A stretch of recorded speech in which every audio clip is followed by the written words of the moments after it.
자녀들아, 이제 그의 안에 거하라. 이는 주께서 나타내신 바 되면 그가 강림하실 때에 우리로 담대함을 얻어 그 앞에서 부끄럽지 않게 하려 함이라. 너희가 그가 의로우신 줄을 알면 의를 행하는 자마다 그에게서 난 줄을 알리라. 보라, 아버지께서 어떠한 사랑을 우리에게 베푸사 하나님의 자녀라 일컬음을 받게 하셨는가. 우리가 그러하도다. 그러므로 세상이 우리를 알지 못함은 그를 알지 못함이라.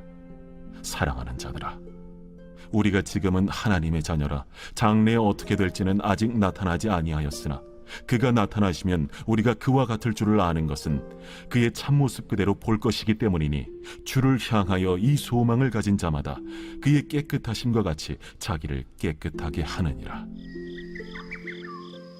죄를 짓는 자마다 불법을 행하나니 죄는 불법이라. 그가 우리 죄를 없애려고 나타나신 것을 너희가 아나니 그에게는 죄가 없느니라. 그 안에 거하는 자마다 범죄하지 아니하나니 범죄하는 자마다 그를 보지도 못하였고 그를 알지도 못하였느니라. 자녀들아, 아무도 너희를 미혹하지 못하게 하라. 의를 행하는 자는 그의 의로우심과 같이 의롭고 죄를 짓는 자는 마귀에게 속하나니 마귀는 처음부터 범죄함이라. 하나님이 아들이 나타나신 것은 마귀의 일을 멸하려 하심이라. 하나님께로부터 난 자마다 죄를 짓지 아니하나니 이는 하나님의 씨가 그의 속에 거함이요 그도 범죄하지 못하는 것은 하나님께로부터 났음이라. 이러므로 하나님의 자녀들과 마귀의 자녀들이 드러나나니 무릇 의를 행하지 아니하는 자나 또는 그 형제를 사랑하지 아니하는 자는 하나님께 속하지 아니하니라.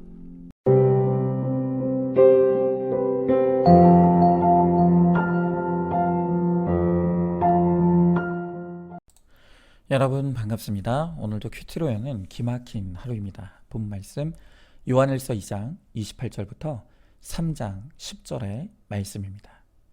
자, 오늘 성경은요, 이 세상에 두 종류의 사람이 있음을 가르쳐주고 있습니다. 자, 그 두 종류의 사람이 누구입니까? 오늘 요한일서 3장 10절은 이렇게 말합니다. 이러므로 하나님의 자녀들과 마귀의 자녀들이 드러나나니. 여러분, 지금 이 세상 안에서 하나님의 자녀들과 마귀의 자녀들이 한데 뒤엉켜 살아가고 있다는 것입니다. 자, 그런데 문제는 뭐냐면 누가 하나님의 자녀인지 또 누가 마귀의 자녀인지는 외관상으로 전혀 구분할 수 없다는 것이죠. 자, 그런데 바로 이 사실이 우리에게 갖는 아주 심각한 문제가 하나 있습니다. 그것은 자신을 스스로 하나님의 자녀라고 믿으며 교회 다니는 사람들 중에서도 사실은 마귀의 자녀들이 있다는 것입니다. 여러분, 바울이 이 같은 사실을 잘 알고 있었습니다. 그래서 고린도 후서 13장 5절에서 바울은 말하기를 너희가 진짜 하나님의 자녀인지 스스로 시험하고 증명해야 한다고 말하는 것입니다. 무슨 말입니까? 지금 이 세상에는 하나님의 자녀가 있습니다. 그리고 마귀의 자녀가 있습니다. 그리고 하나님의 자녀인 것처럼 보이지만 사실은 마귀의 자녀인 사람도 있다는 것입니다. 그러므로 바울의 말처럼 내가 정말 하나님의 자녀가 맞는지 시험하고 증명하는 일은 매우 중요한 일입니다. 그러면 어떻게 내가 하나님의 자녀인 것을 알 수 있겠습니까? 오늘 본문이 그 단서를 우리들에게 제공하는데요. 먼저 첫 번째로는 하나님의 자녀들은 재림을 사모합니다. 자, 오늘 사도 요한은 2장 28절에서 자녀들아 라고 부르며 하나님의 참된 자녀들은 믿음 안에 거하고 또 하나님 보시기에 부끄럽지 않게 살기를 힘써야 한다고 합니다. 한마디로 인생의 목적을 거룩에 두고 거룩하기를 힘쓰는 사람들, 바로 그들이 하나님의 자녀라는 것입니다. 자, 그런데 여기서 정말 중요한 것은 그러면 이 땅에서 하나님의 자녀로 살아가는 우리는 왜 거룩을 쫓아야 하는 것입니다. 여러분, 솔직히 이 세상에 즐길 것이 얼마나 많고 재미있는 것도 얼마나 많고 또 우리가 가고 싶은 것도 얼마나 많습니까? 그런데 우리가 거룩하게 살려고 하면 이 세상에 대한 우리의 정욕과 욕심을 끊임없이 절제하고 제한해야 합니다. 그래서 어떨 때 그리스도인으로 사는 삶이 너무 답답하고 힘들게 느껴지기도 하지요. 그런데도 왜 우리는 이 땅에서 인생의 목적을 거룩에 두고 거룩하게 살기를 힘써야 합니까? 바로 그 이유에 대해 오늘 28절에서 요한은 이렇게 대답합니다. 주께서 강림, 즉 재림하실 때가 반드시 올 것이기 때문이라는 것입니다. 예수님께서 십자가에 죽으시고 부활하셨습니다.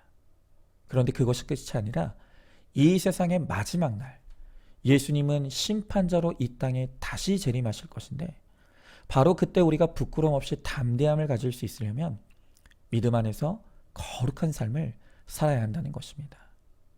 여러분, 예수님이 심판자로 이 땅에 재림하신다라는 하는 이 재림 신앙은 신약 복음의 핵심 메시지입니다.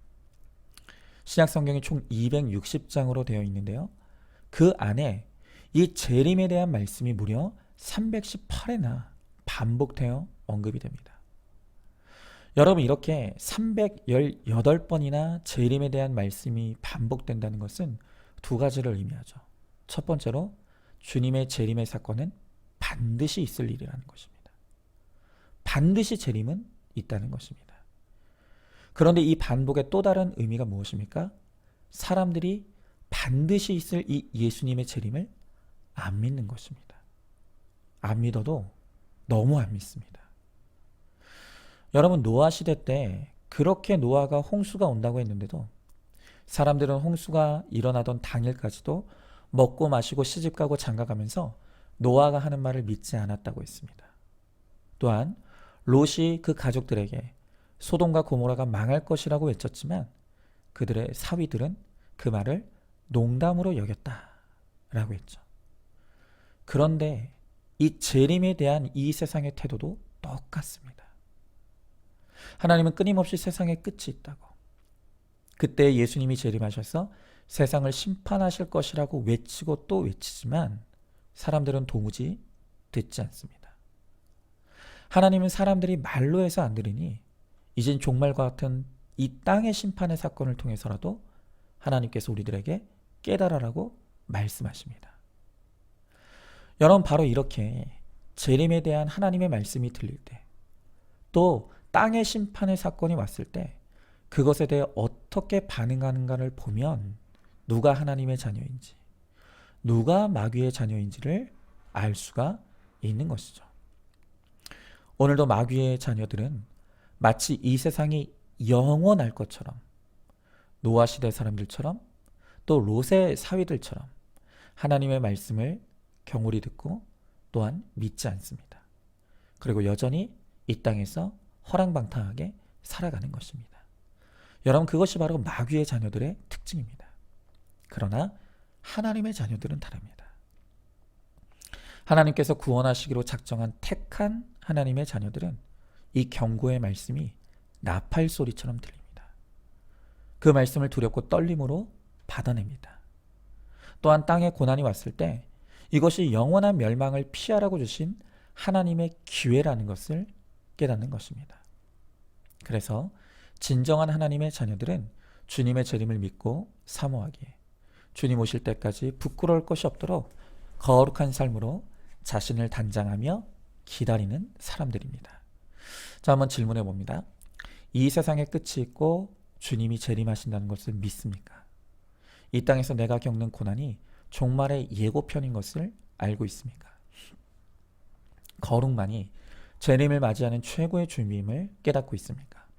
자, 두 번째로 하나님의 자녀는 고집 부리지 않습니다.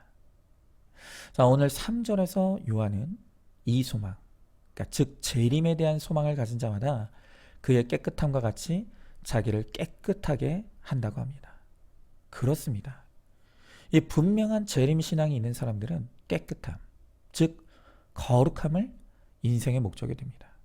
그리고 거룩하게 살아가기를 힘쓰는 것이죠. 그리고 거룩하게 살기를 힘쓰는 딱 그만큼 죄를 미워하고 죄를 싫어합니다. 오늘 4절의 말씀에 보니까 죄를 짓는 자마다 불법을 행하나니 죄는 불법이라 그랬습니다. 여러분, 죄가 불법이라고 합니다. 이게 무슨 말입니까?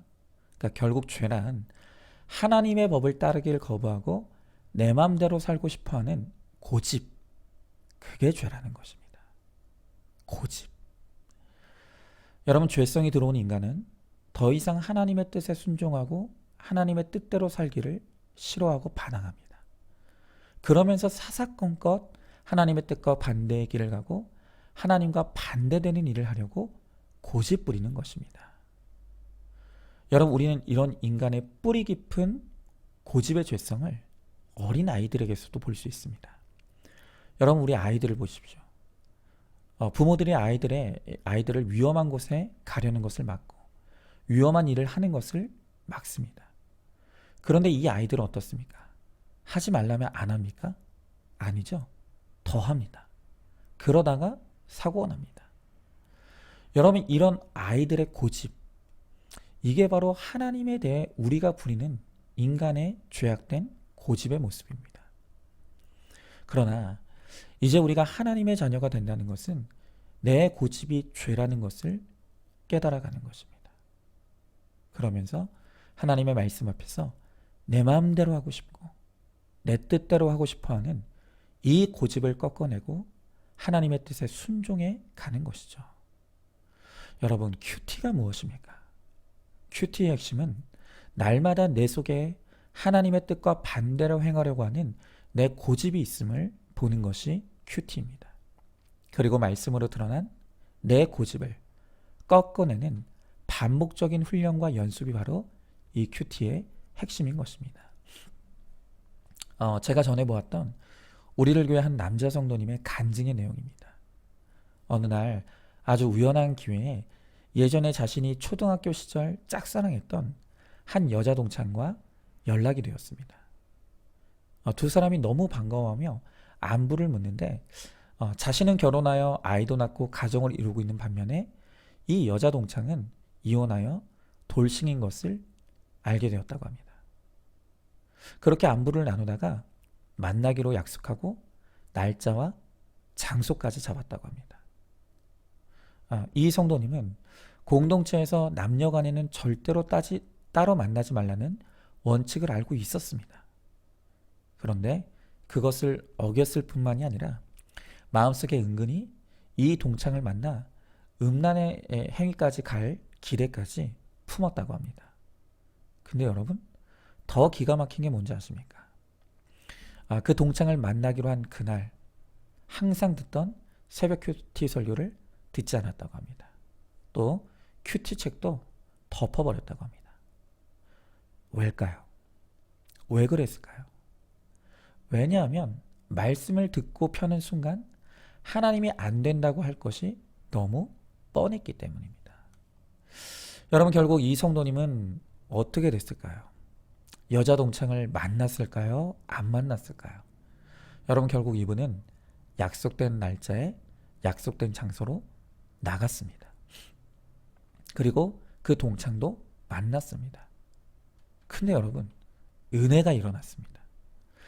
그 은혜는 무엇이냐면 그 여자 동창을 만나는 순간 너무 실망했다는 것입니다. 왜냐하면 예전에 자신이 짝사랑하던 그 예쁘고 청순한 모습이 더 이상 아니었기 때문입니다. 그렇게 실망감이 드니 별로 같이 있고 싶은 마음도 사라져서 얼른 대충 식사만 하고 금방 자리를 박차고 나왔다고 합니다. 그런데 그렇게 나와서 정신을 차리고 나니 그때부터 말로도 할 수 없는 수치심과 자괴감이 몰려왔습니다. 내가 이제껏 말씀을 들으며 회개하고 잘 왔다고 생각하는데 죄 지을 환경이 준비되니 하나님의 말씀을 덮어버리고 죄를 향해 정신없이 돌진하는 자신의 모습을 보며 내가 정말 죽을 때까지 되었다 함이 없는 100% 죄인인 것을 다시 깨닫게 되었노라고 고백하는 것입니다. 여러분, 어디 이 성도님 뿐이겠습니까? 우리도 그렇게 하나님을 믿는다고 하면서도 결정적인 순간에는 내 고집대로 내 욕심을 부리며 말씀에 귀를 막고서라도 죄를 짓고자 하는 것이 바로 그것이 우리의 모습입니다. 그러나 오늘 이 성도님은 하나님이 사랑하시는 하나님의 자녀이기 때문에 나중에라도 자신의 죄를 인정하고 자신의 수치를 드러내는 이 간증의 고백으로 회개를 이룰 수 있었다고 생각합니다. 여러분, 하나님의 자녀는 결정적인 순간에 말씀을 펴는 사람입니다. 그리고 그 하나님의 뜻 앞에 내 고집을 꺾어내는 적용과 순종을 이루어냅니다. 혹시 오늘 이 성도님처럼 내가 오늘 하나님의 뜻에 순종하지 못했다 할지라도 내일 다시 그 뜻대로 행하고자 하는 몸부림을 치는 것, 그게 바로 하나님의 자녀의 모습이라는 것입니다. 여러분, 우리는 하나님의 자녀입니다. 성숙한 자녀는 부모를 기쁘게 합니다. 그러므로 오늘도 우리가 날마다 내 고집을 꺾어내고 하나님 아버지의 뜻에 온전히 순종함으로 주님을 기쁘시게 하는 하나님의 자녀로 살아갈 수 있기를 소망합니다. 자, 한번 질문해 봅니다. 남녀간에 절대로 따로 만나지 말라고 하고 한 차도 타지 말라는 이 공동체의 원칙을 잘 지키고 있습니까? 이성 간에도 얼마든지 친구가 될 수 있다고 말하는 이 세상의 논리에 내 정욕을 합리화하고 있지는 않습니까? 큐티하고 싶지 않을 만큼 하고 싶은 그 일이야말로 가장 하면 안 되는 일이라는 것을 깨닫고 있습니까? 자, 마지막 세 번째로 하나님의 자녀는 죄에 대해 슬퍼합니다. 자, 오늘 말씀에서 우리를 너무나 무겁고 부담스럽게 하는 말이 하나 있죠. 그것이 바로 9절입니다. 오늘 9절의 말씀에 하나님께로부터 난 자마다 죄를 짓지 아니하나니 이는 하나님의 씨가 그 속에 거하며 그도 범죄하지 못하는 것은 하나님께로부터 났음이라 그랬습니다. 여러분, 이 말씀을 보면 너무나 단정적으로 하나님의 자녀는 죄를 짓지 않는다, 범죄하지 못한다 라고 말합니다. 여러분, 이 말씀을 놓고 보면 우리는 내가 과연 정말 하나님의 자녀가 맞나 의문이 듭니다. 왜냐하면 우리가 하나님을 분명히 믿는다고는 하는데 우리의 삶의 현장에서 우리가 원하든 원치 않든 우리가 죄를 짓기 때문입니다. 범죄하기 때문입니다. 그러나 오늘 이 말씀은 번역상에 조금 문제가 있습니다. 오늘 이 9절의 말씀은 하나님의 자녀는 다시는 죄를 짓지도 범하지도 않는다는 말씀이 아닙니다. 여러분, 이 구절의 헬라어 원문을 보면 죄를 짓지 아니한다라는 이 말에 현재 시제를 사용하고 있습니다. 다시 말하면 하나님의 자녀는 죄를 지을 수 있지만 그 죄에 무한정 머무르지도 않고 그 죄를 계속해서 짓지도 않는다는 뜻입니다. 여러분, 우리가 하나님의 자녀 되었다고 하지만 예전에 이 죄의 본성까지 완전히 변화된 것은 아닙니다. 그러다 보니 우리가 원하든 원치 않든 이 죄에 걸려 넘어질 때가 있다는 것입니다. 그러나 적어도 하나님의 자녀라면 내가 걸려 넘어진 그 죄를 아무 양심의 가책도 없이 반복적으로 그리고 심지어 기쁘게 저지를 수 없게 된다는 것입니다. 우리가 전에 마귀에 속한 마귀의 자녀였을 때는 죄가 죄인 줄도 몰랐습니다. 그래서 죄를 지으면서도 가책도 없이 마구 죄를 저질렀습니다. 그러나 하나님의 자녀가 되면 똑같은 죄를 저지르게 된다 할지라도 예전처럼 더 이상 그 죄를 기쁘게 지을 수 없습니다. 그리고 죄 가운데 있는 나 자신에 대한 깊은 슬픔을 가지게 됩니다. 여러분, 우리가 죄인 줄 알면서도 반복적으로 짓는 죄의 대표적인 것이 바로 이 중독의 문제입니다. 술, 담배 같은 물질 중독으로부터 시작해서 인정 중독, 칭찬 중독 같은 이 비물질 중독에 이르기까지 이 중독은 나쁜 것인 줄 알면서도 그 행위를 반복적으로 저지르게 만듭니다. 우리 교회 어떤 성도님은 담배를 끊어야 된다는 것을 아는데 이게 끊어지지 않으니까 너무 답답하고 그래서 하나님이 이 중독을 끊어내게 하시기 위해서 내 몸을 치실까 두렵다라는 고백을 하시는 것을 들었습니다. 여러분, 그렇습니다. 중독에는 좋은 중독, 나쁜 중독은 따로 없습니다. 중독은 무조건 나쁜 것입니다. 그런데 그것을 아는데도 이 중독의 문제가 해결되지 않습니다. 우리가 어떻게 하면 좋겠습니까? 이 제럴드 메이는 중독과 은혜라는 책에서 일단 이 중독의 문제에 있어서 가장 중요한 것은 내가 중독자라는 것을 인정해야 된다고 말합니다. 그리고 내 힘으로 도저히 끊을 수 없는 이 중독에 대한 애통함과 슬픔을 주님의 은혜를 구하고 찾는 에너지로 바꿔야 한다고 권면합니다. 여러분, 비록 중독은 변명할 여지가 없는 죄입니다. 하지만 내 힘으로 어쩔 수 없는 이 중독의 문제를 통해 내가 얼마나 비참한 죄인인지를 깨닫고 그 비참함을 가지고 하나님의 은혜를 구할 때 그도 하나님의 구원을 베풀어 주실 것이라고 말하는 것입니다. 중독으로부터 해결되는 것은 그 다음 문제입니다. 물론 하나님께서 하시고자 하시면 얼마든지 중독의 문제도 해결해 주실 것입니다. 그러나 가장 중요한 것은 내가 진정한 하나님의 자녀라면 죄에 대한 깊은 슬픔과 애통함이 있어야 한다는 것입니다. 그리고 그 죄를 해결할 수 있는 분은 오직 하나님 한 분밖에 없다는 것을 믿어야 합니다. 그리고 그렇게 하나님 앞에 오로지 그의 은혜를 구하며 나아갈 때 하나님께서 우리를 구원해 주시고 거룩의 길로 이끌어 주실 것입니다. 우리가 하나님의 자녀 되었지만 아직 완성된 것은 아닙니다. 그래서 자녀됨의 기쁨과 죄인의 슬픔을 우리는 동시에 우리 안에 안고 살아갑니다. 하지만 결국 주님 오시는 날 주님이 우리를 완성하게 하실 것임을 믿고 오늘도 그 은혜 안에서 거룩과 구원을 향해 담대히 나아가는 하나님의 자녀로 살아가는 저와 여러분 우리 모두가 될 수 있기를 주님의 이름으로 축복합니다. 자, 질문해 봅니다. 나는 어떤 중독에 빠져 있습니까? 얼마든지 마음만 먹으면 끊을 수 있다고 하면서 나의 중독을 인정하지 않고 있습니까? 나의 중독의 문제를 공동체에 꺼내놓고 공동체의 기도와 하나님의 은혜로 끊어지기를 구하시기 바랍니다. 또한 중독을 끊기 위해 구체적인 손과 발이 가는 적용을 이루시기 바랍니다. 자, 오늘도 4월 22일 보석상자입니다. 가장 불쌍한 사람은 가난한 자도 아니요 병든 자도 아니요 미워하는 자도 아니요 살인한 자도 아닙니다.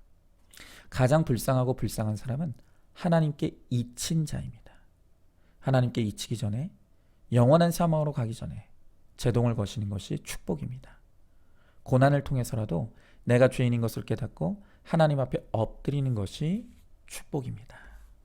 아멘. 우리 함께 기도하겠습니다. 하나님 감사합니다. 전에 우리가 마귀의 자녀 되어서 죄 가운데 멸망 가운데 살아갈 수밖에 없는 우리 인생이었지만 하나님께서 그런 우리를 불쌍히 여기시고 긍휼히 여겨주셔서 우리를 위해 십자가에 달려 돌아가시고 우리를 하나님의 자녀 삼아주심을 감사드립니다.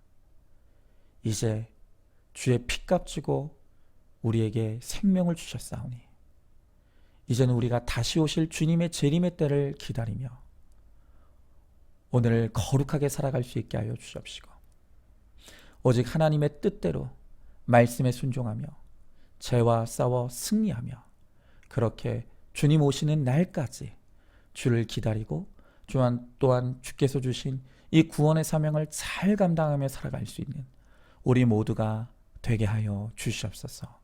믿사오며 사랑이 많으신 우리 예수님 이름 받들어 기도드리옵나이다. 아멘. 오늘도 큐티로 기막힌 하루를 살아내는 하늘가족 공동체 우리 모든 성도님 되시기를 주님의 이름으로 축복합니다.